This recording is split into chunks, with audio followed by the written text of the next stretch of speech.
Capítulo 2 de Romanos.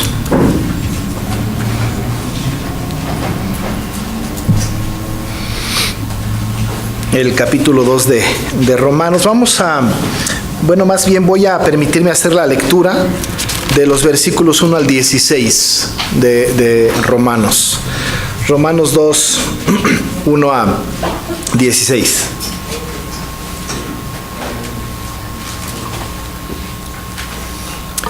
El texto dice: por lo cual eres inexcusable, oh hombre, con quien quiera que seas tú que juzgas, pues en lo que juzgas a otro te condenas a ti mismo, porque tú que juzgas haces lo mismo. Mas sabemos que el juicio de Dios contra los que practican tales cosas es según verdad. ¿Y piensas esto, oh hombre, tú que juzgas a los que tal hacen y haces lo mismo que tú, escaparás del juicio de Dios? ¿O menosprecias las riquezas de su benignidad, paciencia y longanimidad, ignorando que su benignidad te guía al arrepentimiento? Pero por tu dureza y por tu corazón no arrepentido, atesoras para ti mismo ira, para el día de la ira y de la revelación del justo juicio de Dios, el cual pagará a cada uno conforme a sus obras. Vida eterna a los que perseveran en bien hacer, buscan gloria y honra e inmortalidad, pero ira y enojo a los que son contenciosos y no obedecen a la verdad, sino que obedecen a la injusticia. Tribulación y angustia sobre todo ser humano que hace lo malo, el judío primeramente y también el griego, pero gloria y honra y paz a todo el que hace lo bueno, al judío primeramente y también al griego, porque no hay acepción de personas para con Dios. Porque todos los que sin ley han pecado, sin ley también perecerán, y todos los que bajo la ley han pecado, por la ley serán juzgados. Porque no son los oidores de la ley los justos ante Dios, sino los hacedores de la ley serán justificados. Porque cuando los gentiles que no tienen ley hacen por naturaleza lo que es de la ley, estos, aunque no tengan ley, son ley para sí mismos, mostrando la obra de la ley escrita en sus corazones, dando testimonio su conciencia y acusándoles o defendiéndoles sus razonamientos en el día en que Dios juzgará por Jesucristo los secretos de los hombres, conforme a mi evangelio. Hasta ahí la palabra del Señor. Hermanos, estamos en el tema 1 a 1 de los capítulos de la Confesión de Fe de Westminster, y no nos cansaremos de insistir y de decir que la intención es que cada uno de nosotros pueda ir más allá, investigar, leer un poco más, ir justamente a los libros confesionales. Y yo recomendaría no solamente a la Confesión de Fe de Westminster, pero también a los catecismos, los de Westminster, desde luego, los de Westminster, pero también el Catecismo de Heidelberg, y por qué no, también revisar la institución de la religión cristiana, quizá alguna teología sistemática como la de Berkhoff o la de Hodge. En fin, hay mucha información de los temas que tratamos aquí. El anhelo, el sueño es que todos nosotros estemos teniendo un acervo de los temas doctrinales, y no para tener una actitud soberbia de conocimiento doctrinal, sino que tengamos nosotros un poco más de elementos para adorar al Señor con todo conocimiento. Y además nos damos cuenta al estudiar la palabra que entre más pensamos que sabemos, más nos damos cuenta cuán ignorantes somos. Y eso es muy bueno, porque entonces nos hace leer más, estudiar más, prepararnos más, y sobre temas que pensábamos que tenemos dominado, de repente nos damos cuenta que tenemos varios huecos de conocimiento. El conocimiento de las doctrinas bíblicas es muy importante, porque no puede haber conducta cristiana sin doctrina cristiana, porque uno se conduce de una manera determinada, pero la manera en cómo uno se conduce en el mundo tiene que ver con sus principios de fe, con sus creencias, de tal forma que cuando aprendemos la doctrina cristiana, entonces tenemos una conducta cristiana. Una persona que tiene una conducta mala, que tiene una conducta antibíblica, es casi seguro que su doctrina es completamente equivocada. Así que entonces nosotros tenemos la tarea de acercarnos a la doctrina para moldear también nuestra conducta. No solamente los asuntos ético y morales de la Biblia, pero los más profundos, que son los espirituales y doctrinales, consideramos que es importante. He recibido alguna mención en algún momento de el énfasis fuerte que hacemos sobre los temas doctrinales, pero son absolutamente necesarios. Es el fundamento de nuestra fe y vamos a seguir insistiendo sobre los temas doctrinales, no solamente en un periodo de tiempo, sino durante todo el tiempo hasta que Cristo venga. Así que será una tarea incansable, pues, de estar enseñando los temas doctrinales. En ellos, por cierto, encontraremos alimento a nuestro corazón y dirección a nuestra vida. Estamos con las cosas que son importantes para Dios y hemos visto muchos asuntos que tienen que ver con los temas de salvación, pero también entramos en otras cosas que incluso parte de la teología dogmática utiliza o habla o los usa para hablar de la ética. Cuando hablamos de la ética, nosotros casi siempre pensamos en lo moralmente correcto. Pensamos en lo que es moral y que es correcto y que está determinado quizá por la sociedad. No hablamos de una ética común y pensamos que la ética común es la ética que maneja el mundo en general, ¿no? De hecho, cuando hablamos con una persona no creyente y decimos no tiene ética, estamos hablando como si fuera una cosa común entre los hombres. Y todos los asuntos morales los traemos al campo de la ética. La ética es importante, pero para ser más cercanos a este concepto, la ética no es otra cosa que la conducta movida por las normas morales, ¿no? Es decir, la norma moral lleva como consecuencia una ética que tiene que ver, pues, con un estilo de vida correcto sobre la base de las conductas morales. Y sin querer enredarlos demasiado en este tema, solamente quiero decir que dentro de la teología dogmática, en los asuntos éticos, morales, insisto que lo moral establece la base sobre las conductas éticas, van a salir o emanan de la Biblia. De hecho, el concepto de la ética sale justo de los reformadores y de la teología dogmática que habla de la ética. Cuando hablamos, pues, de la ética y cuya base es la conducta moral de quien la practica, la ética, entonces tenemos que venir necesariamente a la fuente de lo moral, ¿no? Es decir, la fuente de la moral. No hay moral correcta que no esté dirigida por la Escritura. Incluso el mundo entero hoy se mueve alrededor de la moralidad de la Escritura. Quien determina la moralidad de los hombres es la Escritura. Por lo tanto, la ética correcta es la ética cristiana. Y hay estudios profundos sobre el tema de la ética cristiana. La ética cristiana, entonces, tiene como base la moral. En ese sentido, hoy tenemos un asunto que viene, pues, como producto de este asunto, o que nos lleva más bien a este asunto de las conductas éticas y morales. ¿De qué estamos hablando? Estamos hablando del padre de la ética, la ley moral, ¿no? La ley de Dios. Esta es la base de la ética y de la moral. Esto es el fundamento de toda sociedad. De hecho, el mundo entero, los gobiernos enteros se mueven alrededor de la ética. La legislación que está en todos los países están alrededor de esta ética, de esta moral. ¿Dónde no está condenado matar? ¿Dónde no está condenado esto? Es decir, hay un movimiento, hay un sentimiento ético y moral en la ley general. Incluso cuando empieza a verse la ley en sí misma y se empieza a hacer jurisprudencia sobre asuntos, tenemos nosotros la famosa o el famoso derecho romano, ¿no? Que de ahí viene prácticamente todo lo que tiene que ver con el derecho actual. El derecho romano está basado sobre la Escritura y sobre esto se teje las conductas de los seres humanos en el derecho romano. De ahí, entonces, se desprende prácticamente todo.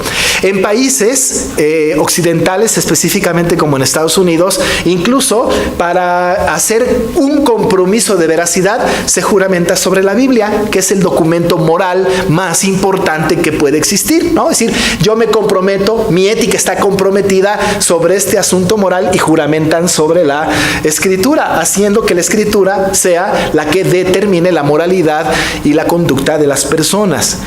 Cuando nos vamos a este asunto y hablamos pues de la Escritura como fundamento de la ética y de la moral, nosotros tenemos que ir a la Escritura bajo el principio que muchas personas lo ven y lo vieron a lo largo de la historia.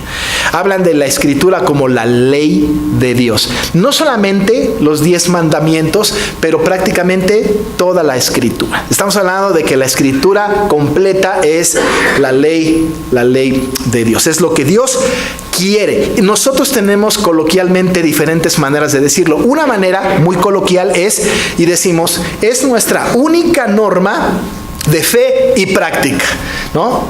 Y decimos, ¿pero qué parte de la Biblia? Pues toda. Y cuando decimos que es la única norma de fe y práctica, es la que determina lo que debemos de creer, norma de fe, y lo que tenemos que hacer, norma de práctica. Si queremos tener una vida correcta y acatar las disposiciones de la ley de Dios, no podemos solamente quedarnos con una porción de la ley, ¿no? Todos aquellos que nos metemos al tema de la ley exclusivamente de lo que está en Éxodo o en Levítico y dejamos de ir o de ver todo el resto, cometemos un error de no contemplar todo el precepto de Dios en cuanto a la moral y a la ética. Hay una gran cantidad de mandatos bíblicos que tenemos que atender. Pero desde el punto de vista de la ley de Dios, estrictamente hablando, desde el punto de vista de su inicio, de su intención y de su continuidad, tenemos que atender lo que la Confesión de Fe de Westminster nos enseña. Gracias a Dios que tenemos estos documentos porque dirigen nuestra atención hacia esto. ¿Cuándo inicia el concepto de ley en la Biblia o en la humanidad? En realidad no empieza en los 10 mandamientos. De hecho, los anteriores a Moisés, los anteriores al pueblo judío que caminó en el desierto, también tenían normas, también había ley. El apóstol Pablo nos ayuda un poco diciendo que la ley está grabada en el corazón y que la gente que tiene la ley, que está grabada en su corazón, aun y cuando no conoce la ley y transgrede la ley, es culpable de la ley. Y hoy el término de la abogacía es: el desconocimiento de la ley no te exime de la culpa. Aun y cuando no conozca la ley, ahí está la ley escrita en mi corazón y por lo tanto transgredirla o desobedecerla, aun y cuando no la conozca, de todas maneras tengo condenación, porque aun y cuando no la conozca, de todas formas estoy desobedeciendo una ley que está escrita en el corazón. Así que antes de los 10 mandamientos, antes de la ley levítica, antes de todo este asunto, hay ley. Y encontramos la ley escrita en el corazón. Si está la ley escrita en el corazón, entonces desde la creación el Señor estableció ese principio. Puso en el hombre su ley, su voluntad, lo que él quería.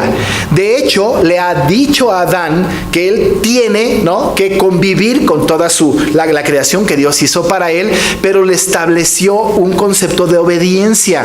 De ese árbol no vas a comer. Había una ley escrita en el corazón de Adán, que transgredió, por cierto, y que por su culpa el pecado entró a todos los hombres, diría el apóstol Pablo a los Romanos en el capítulo 5. Por culpa de Adán, entonces todos somos pecadores, porque hay una transgresión flagrante a la ley que tenía Adán desde el principio. Cuando Dios estableció su principio de ley en el Edén, había hecho con el hombre algo que teológicamente hablando y que no hemos tratado, pero que seguramente trataremos en el futuro, es el famoso pacto de obras. Había que hacer lo que Dios había mandado por hacer para seguir en esta relación perfecta con Dios. Ese pacto de obras era importante, tú haces lo que yo te pida y vas a ser bendecido por siempre. Era tan sencillo como esto, ¿no? El pacto de obras era la obediencia, un requerimiento de la obediencia absoluta de parte del hombre, pero el hombre pecó, desobedece la ley y dice la Biblia que murió, porque la paga del pecado es muerte. Y además fue destituido de la gloria de Dios. Ahora, por más obediencia que tuviera, ya estaba condenado. Ya no había posibilidades de la permanencia de Dios en su vida por siempre. Ya no existía esa relación profunda y profunda para con Dios, porque había desobedecido el hombre. De tal manera que el pacto de obras no culminó en el Edén, sino que siguió vigente. Nosotros pudiésemos pensar, no, pastor, pero el pacto de obras ya no, porque ¿quién se puede salvar por obras? Nadie. Pero siguió vigente. Era absolutamente necesario que hubiese alguien que obedeciera toda la ley, completita. para cumplir el requerimiento del pacto que Dios había hecho con el hombre. Nosotros sabemos el final de esto, que no es el final pues, pero es quien cumple la ley, y este es Jesucristo, el cumplidor de la ley. Él viene y cumple con toda la ley. No he venido para abrogar la ley, dijo él, sino para cumplirla. ¿Y qué creen? La cumplió a cabalidad, todos los detalles de la ley, sin pecado. Maravilloso, porque por esa obediencia, ese acto de obediencia de Jesucristo, nosotros ahora, y lo vamos a ver un poco adelante, ya no tenemos la condenación de la ley. Ya no nos condena más la ley. ¿Por qué? Porque delante del trono de gracia de Dios somos justificados por Cristo. Tenemos la justicia de Cristo imputada en nosotros. Entonces ya no somos condenados por la ley. La ley no más nos condena. Sin embargo, cuando los reformadores, y básicamente los que escriben la confesión de fe y las confesiones en términos generales, tienen que sistematizar los conceptos de la ley para darle al pueblo un conocimiento de la teología bíblica de la ley. Cosa que vamos a analizar muy rápidamente en esta predicación. Cuando Calvino en la institución de la religión cristiana y también la confesión de fe de Westminster tocan el tema de la ley, hablan de las tres funciones o los tres aspectos de la ley. Y entonces lo sistematizan. Cuando hay tres aspectos, tres funciones, cuatro cosas, qué sé yo, no es otra cosa que es un intento de sistematizar lo que no está departamentalizado en puntos. Pero se divide para poder aprenderlo y entenderlo. Porque si hablamos de la ley, estamos hablando de una sola ley en toda la Biblia, pero tenemos que revisarla en sus diferentes aspectos de ley. Así que fue Juan Calvino que sistematiza, y aunque no necesariamente el primero, sino más antes Tomás de Aquino hace lo mismo, hace una sistematización, y ellos no inventan, pero encuentran en la Biblia los tres aspectos de la ley. Y dicen, la ley está en tres aspectos. Y mencionan la ley ceremonial, la ley civil o judicial y la ley moral. Y sobre estas tres, entonces, desarrollan el tema de la ley de Dios: ceremonial, civil o judicial y moral. En la mañana, muy brevemente, hice un comentario de las tres aspectos de la ley. Hablamos de estos tres aspectos de la ley y decimos que cuando hablamos de la ley ceremonial es la más fácil de explicar, pero cuando hablamos de la ley ceremonial no estamos hablando de nada más que el asunto de todo aquello que era sombra de lo que había de venir, de todo aquello que fue tipo de Cristo. Todo lo que apuntaba a Cristo desde el punto de vista sacrificial tenía que ver con la ley ceremonial. Había estatutos establecidos por toda la perpetuidad. Decimos nosotros, por ejemplo, que la Pascua era parte de la ley ceremonial. Era toda una ceremonia, todo un evento, todo un ritual que el pueblo tenía que hacer. Estaba tan explicada la Pascua, qué es lo que tenían que hacer, ¿no? A quienes tenían que reunirse, casi que tenía que decir cada parte de los que participaban de esta ceremonia, que se había establecido como una normatividad perpetua. Esta famosa Pascua implicaba el sacrificio de un cordero. Pero no solamente esto, sino el día de la expiación, cuando el pueblo llegaba al tabernáculo en algún momento o a Jerusalén en otro, y llegaban con el afán de expiar sus culpas, ellos tenían que llevar un animal para el sacrificio, para la expiación de sus pecados. Esto era parte de ley ceremonial. Siempre que hay derramamiento de sangre apuntando a Cristo, en aspecto sacrificial, era la ley ceremonial. Pero esa termina. ¿Y cuando termina? Cuando se va o se da el cumplimiento de lo que está anunciando. Es decir, cuando Cristo viene y derrama su sangre completa, la ley ceremonial no más tiene sentido.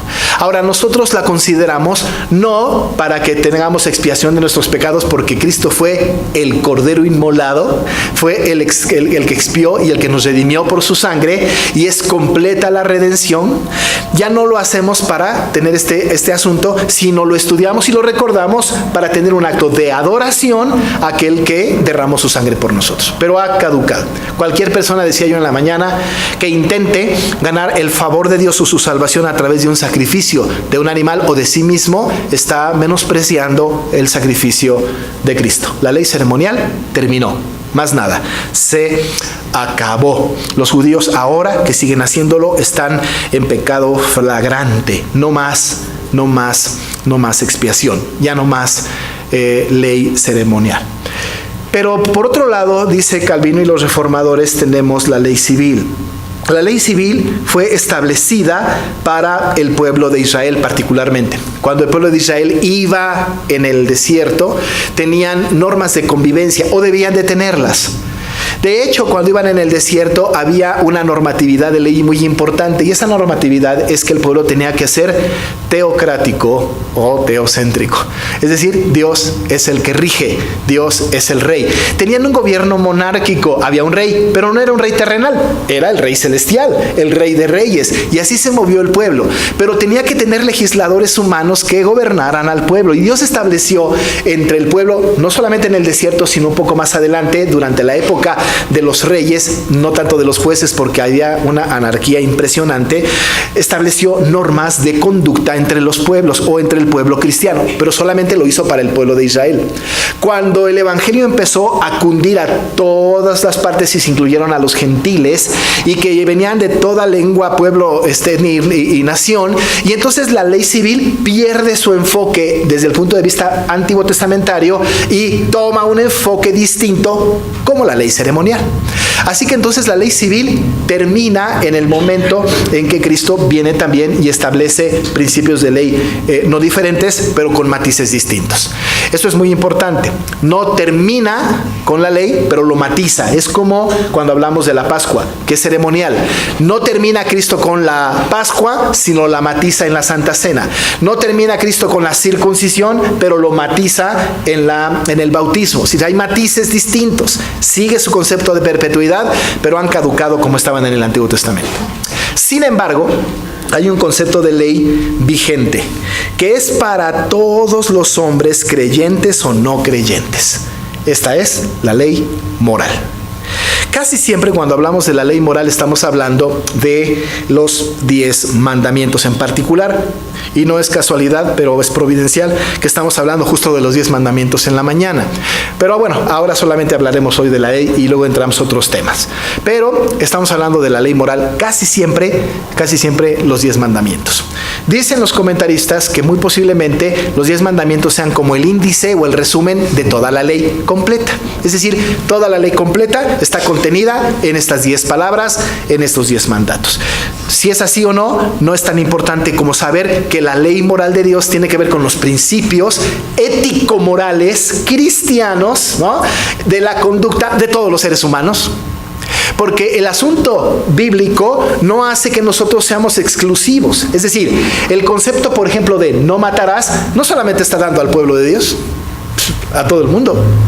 Es para todos, de tal manera que la ley moral le va o le viene bien a toda la humanidad, creyente o no creyente. Es muy importante. Pero la ley moral entonces no caducó, no terminó, no se acabó. Aun y cuando hay algunos intentos de decir que ya se acabó, pues esto es equivocado. Sigue vigente hasta nuestros días. La ley moral está en el corazón del hombre. Son las que tienen la base de las conductas ético y morales de todas las personas, sean creyentes o no sean creyentes. En esta ley moral hay una cosa que se abolió y hay una cosa que sigue vigente. Y eso es muy importante. Porque ustedes dirán, pues no, que no está abolido, pero hay cosas que se abolieron y hay algo que no se abolió. ¿Qué es lo que quedó abolido? ¿Qué es lo que quedó ya cancelado? ¿Qué es lo que queda cancelado de la ley moral? Lo que queda cancelado de la ley moral es la maldición de la ley. Queda cancelada la maldición de la ley para la iglesia, para el redimido, para el creyente, para el no creyente no, para el creyente queda abolida la maldición de la ley. ¿Por qué queda abolida la maldición de la ley? Porque Cristo cargó todos nuestros pecados. Él soportó la ira de Dios y fue descargada la ira de Dios en Jesucristo por mí. Él me perdonó todos mis pecados. El asunto de la justificación tiene mucho que ver con esto. Yo no me pude presentar, ni me puedo presentar delante de Dios. Y Él me dice, oye, aquí tengo toda tu vida y todos tus pecados. Hiciste esto, transgrediste mi ley, aquí. Y les puedo asegurar que yo no sé, por minuto, por segundo, por hora, por lo que sea, hemos cometido una inmensa cantidad de transgresiones a la ley. Pero inmensa. Muchísimos. Y si llegara yo al cielo y le dijera, Señor, mira, te voy a decir, este pecado que me achacas, fue culpa de mi hermano. Yo la verdad es que no quería, me obligó, ¿no? Es decir, empiezo yo a tratar de justificar mi conducta. Y le empiezo a decir, Señor, mira, yo no lo quise hacer, y empiezo por cada uno de los pecados a justificarme y a decir, claro, vámonos uno por uno, Señor, y te voy a decir por qué razón lo hice. Y quedo completamente justificado. Eso vale entre nosotros, ¿no? Pero no delante de Dios. Somos culpables. Pero ¿qué pasó? Que cuando lleguemos a la presencia del Señor y está frente a nosotros nuestro pecado, porque además Satanás, el diablo, dice que es el acusador de todos los hermanos, ¿no? Nos va a estar acusando delante de Dios. Mira fulana, mira fulano, míralo, mira todos los pecados que cometió. Y cuando el Señor ve hacia nosotros, lo único que va a ver en nosotros va a ser la justicia de Cristo, la justicia del Señor.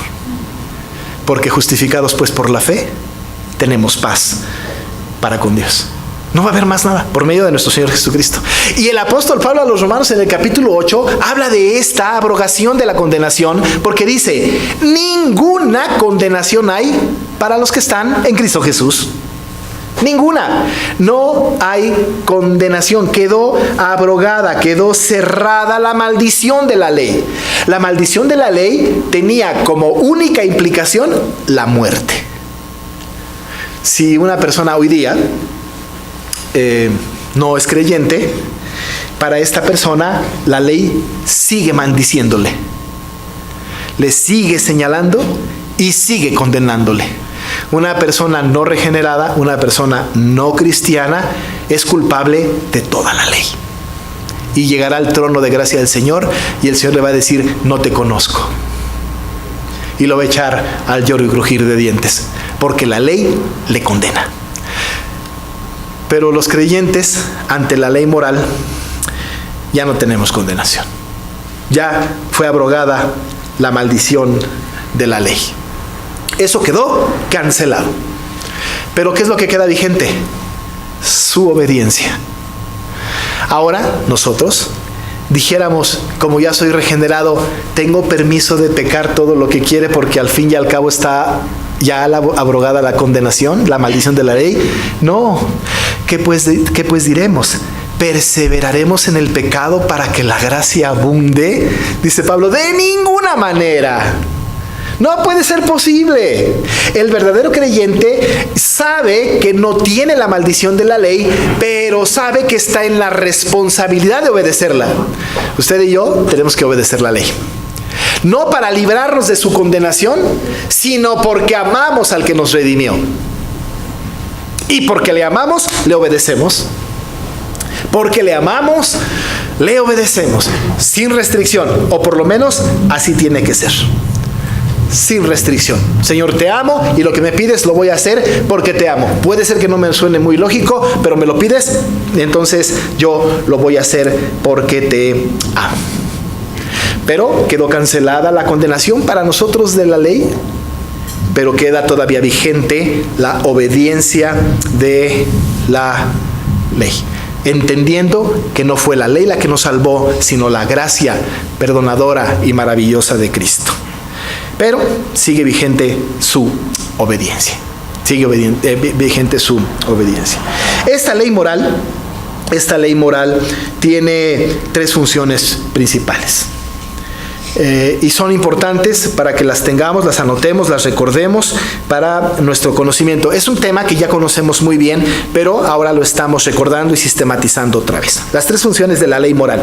No de la ceremonial, no de la civil, de la ley moral. Es decir, la ley que está en su palabra, la ley que está en la Biblia. Hay tres funciones. La primera, y no dijéramos más importante, pero sí a la que más tendríamos que poner atención, es que la primera función de la ley es que el pecado, la ley nos enseña nuestro pecado, ¿no? La ley hace que nosotros nos demos cuenta de nuestro pecado. Es como un espejo la ley. Nos hace ver tal y como somos. Condena el pecado. Esa es la función de la ley. Una de las funciones de la ley moral. ¿Y cómo es así? ¿Cómo es así que Él es como un espejo? Si nosotros nos paramos en la mañana, ¿no? En el espejo, ¿no? no necesariamente solo a las mujeres, también los hombres, ¿no? Cualquiera, nos paramos en el espejo en la mañana muy temprano, nos vemos y podemos notar, si nos damos cuidado con mucho detalle, de que empezamos a ver imperfecciones en la cara, ¿no? Caray. Y si tenemos peor un espejo de cuerpo entero, bueno, pues no les quiero decir todas las sorpresas que nos llevamos. Caramba, ¿no? Pero qué mal estoy, ¿no? Y mira los ojos y mira la gordura y mira ¿no? Es decir, como que nos da un reflejo de lo que somos. Si no tenemos un espejo enfrente, no nos damos cuenta de las imperfecciones. Aun y cuando alguien nos haga ver la imperfección, no le creemos. Pero no hay como un espejo que nos refleja la realidad de nuestro ser. Y nos reflejamos en el espejo y nos damos cuenta, no quiero decir que feo soy, ¿no? Pero sí qué imperfecciones tengo. Más cuando va uno creciendo, ¿no? Yo de repente me veo en el espejo y digo, ¿y dónde quedó el que tenía 20 años atrás? ¡Qué barbaridad! Hermanos, cómo hemos cambiado. Y una gran cantidad de imperfecciones, ¿no? Por más que nos cuidemos, se refleja justo la esencia de mi ser, justo en el espejo. No hay manera de engañar al espejo. Me puedo maquillar, ¿no? Pero el espejo de todas maneras mostrará mi imperfección. La ley tiene una función de espejo, ¿no? Nos vamos a la ley y la ley nos refleja. Y dice lo que somos. Y no hay manera de hacernos a un lado. No hay forma de escondernos de semejante cosa, porque nos dice tal cual somos. El apóstol Pablo, en el capítulo 3 de Romanos, en el verso 20, lo dice de esta manera: ya que por las obras de la ley ningún ser humano será justificado delante de él, porque por medio de la ley es el conocimiento del pecado. Por la ley conocemos el pecado. Por la ley sabemos que lo que estamos haciendo y pensando es pecado. Es como un espejo.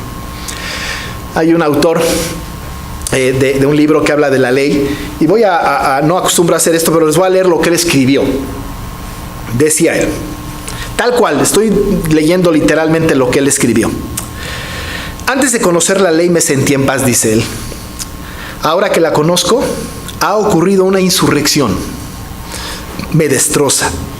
Por un lado, sé lo que debo hacer, pero no quiero hacerlo. Mis ojos leen el cartel, no entrar, pero mi cuerpo no quiere obedecer. Lo que debo hacer y lo que termino haciendo son dos asuntos diferentes.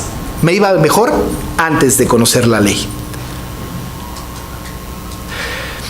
Para muchos es el itinerario del alma, dice él. Antes de venir a Cristo, todos teníamos infinidad de atajos. La inmoralidad era un atajo al placer, dice él. El engaño era un atajo al éxito. La jactancia era un atajo a la popularidad y mentir un atajo al poder. Entonces hallamos a Cristo. Descubrimos gracia y vimos los letreros. ¿No te ha ocurrido esto? Tienes mal genio y lees en la Biblia: cualquiera que se enoje contra su hermano será culpable de juicio. Nunca supimos eso. Tienes ojos que se deleitan en mirar por todos lados y entonces lees: cualquiera que mira a una mujer para codiciarla ya adulteró con ella en su corazón. ¿Y ahora qué hago? Tienes la tendencia de exagerar para recalcar tu opinión y entonces descubres: pero sea vuestro hablar sí, sí, no, no, porque lo que es más de esto, de mal procede. No sabía que esto hacía daño. Disfrutas permitiendo que la gente vea tu generosidad y luego lees: mas cuando tú des limosna no sepa tu izquierda lo que hace tu derecha. Estamos en un problema. Tienes el hábito de catalogar a las personas en categorías fijas y luego oyes que Jesús dice: no juzgues para que no seas juzgado. ¡Qué contrariedad! Nunca había leído eso. Todos estos años has estado tomando atajos sin jamás ver el cartel no entrar, dice él. Pero ahora lo ves, ahora lo sabes y ahora sabes que estás en un problema. ¿Qué hacer? Antes de conocer la ley estaba tan feliz. Y cuando conocimos la ley nos dimos cuenta cuán perversos somos. Cuánto pecado hacemos. Cuántas transgresiones al Señor. La Biblia, la ley moral, es como un espejo que muestra nuestro pecado. Y entre más leemos, más nos damos cuenta cuán pecadores podemos llegar a ser. La ley tiene esta característica. Pero al redimido no le condena. No le condena. Pero estamos obligados a obedecerla. La segunda función de la ley tiene que ver con el temor de la pena. ¿En qué sentido? ¿En qué sentido tiene que ver con el temor de la pena? Una de las funciones de la ley tiene que ver con saber que si lo que estoy haciendo está condenado por la Biblia, hay un castigo. Y por temor al castigo, refreno el pecado. Es un poco como cuando decimos a los hijos, si tú prendes la televisión sin permiso, ¿no?, entonces te voy a dar una nalgada, ¿no? Entonces el niño no va a prender la televisión, va a acatar la ley, no porque la ama, no porque está convencido que es lo mejor, sino porque le teme a la nalgada. Refrena el pecado. Tiene miedo del castigo. La motivación es equivocada, por supuesto, aunque la acción es correcta. Obedeció, aunque la motivación es incorrecta. Esta función tiene la ley para el inconverso. Le refrena por la condena de la ley, le refrena su pecado para que no tenga acceso al castigo. En este sentido, amados hermanos, es muy importante decir que dentro de la gracia común del Señor ha permitido esta función de la ley, porque la gracia común dice que el Señor refrena el pecado y hace que las personas no pequen más de lo que son capaces de pecar. No pequen más, no vayan más allá de lo que son capaces de pecar. Nosotros, como parte de objeto de su gracia común, nosotros pecamos. Pero ¿qué cree? Por su gracia refrena nuestro pecado y no pecamos más de lo que podemos pecar, porque tenemos la ley que de alguna manera nos detiene. No lo voy a hacer porque qué tal que muera. No lo voy a hacer porque qué tal que me castiguen. No lo voy a hacer porque qué tal que. Y entonces el temor a la ley hace que refrenemos el pecado. Y esta ley está en el corazón del hombre. Y por eso dice Juan Calvino en la Institución de la Religión Cristiana que por eso tenemos un mundo muy controlado, aun y cuando nosotros lo veamos tan descontrolado. Él dice, si el hombre fuera tan pecador como pudiera ser, el mundo se hubiese acabado hace mucho tiempo. Y no ha sucedido porque Dios ha refrenado el pecado por su ley. Y la ley lo refrena. Con una voluntad propia o por temor a la ley que está escrita en el corazón del hombre, es por eso que quizá la gente se aparte del pecado. Y la tercera función de la ley moral es para los creyentes. Es para nosotros. Esta función es guiarnos en la justicia de Cristo. Es guiarnos a la justicia. Esta función de la ley es la que nos guía a la plena justicia y obediencia de Cristo. El creyente como nosotros viene a la ley no por miedo al castigo. Nos damos cuenta que es un reflejo de nuestro pecado, pero la buscamos para agradar a Dios en lo que nos pida. Cuando nuestro hijo mayor era pequeño y se portaba mal, y después de la disciplina que aplicábamos al hijo, arrepentido por su accionar, venía a nosotros y nos decía, ¿qué quieres que haga? Lo que tú me pidas, lo voy a hacer. Tan noble, ¿no? No permaneció así siempre, pero cada que reflexionaba sobre su culpa. Pero nosotros creyentes, ¿no?, que hemos sido regenerados por Cristo, venimos a la palabra casi diciéndole al Señor, ¿qué quieres que haga? ¿Cómo quieres que conviva con mis hermanos? ¿Cómo quieres que viva mi vida cristiana? ¿Cómo quieres que piense? ¿Cómo quieres que hable? ¿Cómo quieres que oiga? ¿Cómo quieres que camine? ¿Cómo quieres que yo sea? Nos dirige en justicia, nos guía hacia la verdad del Evangelio, moldea nuestra vida. Y en algunas ocasiones yo oro al Señor diciéndole, Señor, esta predicación que cambie por lo menos un pensamiento o una conducta en por lo menos uno de nosotros, porque la ley nos lleva a la justicia de Cristo. Y utiliza la palabra para eso, la palabra completa.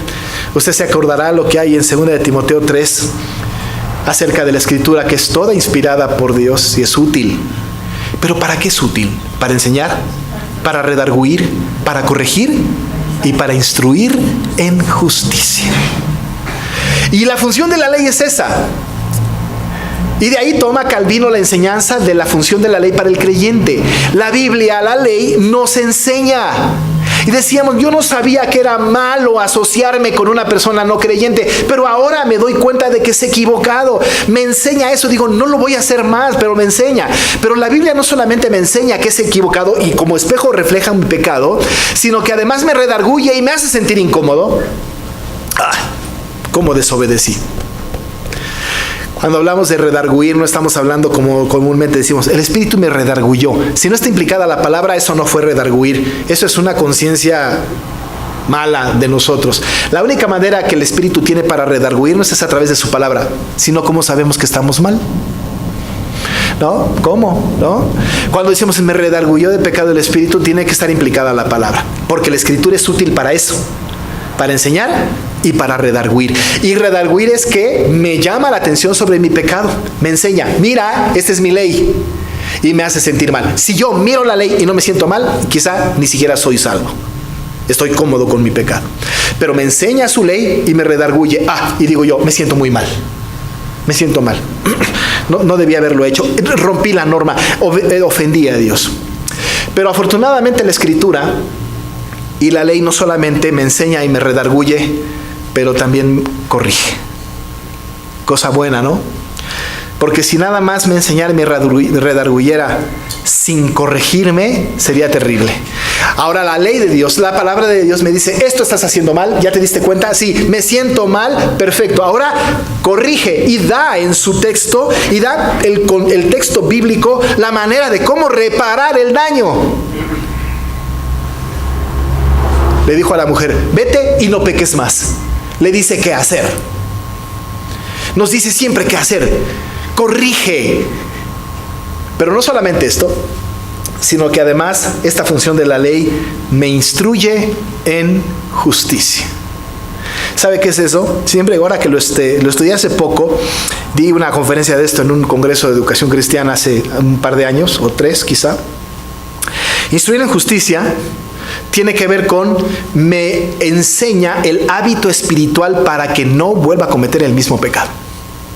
Me enseña, me redarguye, me corrige y me enseña, instruye en justicia. De aquí en adelante, esto es lo que tienes que hacer para todas las veces que pase esto. Y me instruye en justicia. Y dice el Señor, es justo lo que pido en mi ley. Alíneate a ese precepto. Me instruye en justicia. De tal manera que la función de la ley para el creyente es que nos instruye en justicia, nos dice, nos enseña, nos redarguye, nos corrige y nos dice cómo no volver a fallar. Para eso sirve la ley. Para los no creyentes es un espejo que les condena. Para nosotros también, pero ya no hay condenación. Para el no creyente refrena su pecado, pero para el creyente lo instruye en justicia. Esta es la función de la ley. Y cuando tenemos nosotros eso en la mano y leemos su Biblia, nos damos cuenta qué misericordioso es Dios, que dirige nuestras vidas hacia donde quiere que nosotros vayamos. Así que Él, a través de su ley, nos muestra su soberana voluntad. Así que para resumir, hermanos, la ley y los aspectos de la ley son la ley ceremonial, la ley civil, la ley moral. Base de la ética actual. La ley moral tiene 3 aspectos. Uno de ellos, o 3 funciones. Una de ellos es, muestra nuestro pecado como un espejo. 2, refrena el pecado por temor al castigo. Y 3, nos instruye en la justicia de la ley. Y nos dice justo lo que Él quiere que nosotros hagamos. El pacto de obras siguió vigente hasta que Cristo lo cumplió. Ahora nosotros somos salvos, no por obras de justicia. No por obras de justicia que hayamos hecho, sino por el sacrificio de Cristo en la cruz. Hemos hallado justicia delante de Dios. Si morimos ahora, no seremos condenados bajo la condenación, no seremos juzgados bajo la condenación de la ley, sino bajo la justicia de Cristo. y estaremos con el Señor para siempre. Quedó abrogada la maldición de la ley, queda vigente su obediencia. Vamos a orar. Padre, la ley tuya nos sirve mucho. Nos instruye, nos dirige. Y aun y cuando nosotros sabemos, Padre, que no tenemos más las maldiciones de la ley, entendemos que hay una exigencia de obediencia y queremos hacerlo, obedecerte. No para ganarnos tu favor, sino porque tenemos tu favor. No para ganar nuestra salvación, sino porque tenemos la salvación. Y esta ley, que ciertamente sirve como espejo para nuestro pecado, es un ayo que nos conduce a Cristo y que nos conduce porque sabemos que hemos fallado, y cuando nos arrepentimos es un reconocimiento a esta verdad de fallar a tu ley. Gracias, Padre, por esta ley moral que sigue vigente, esta ley moral que es base de nuestra ética y que hace que el cristiano tenga una ética basada en una moral bíblica. Ayúdanos para ser ejemplos en el mundo de esto y que tu ley nos siga instruyendo en justicia. En el nombre de Jesús. Amén. Hermanos, vamos a estar de pie.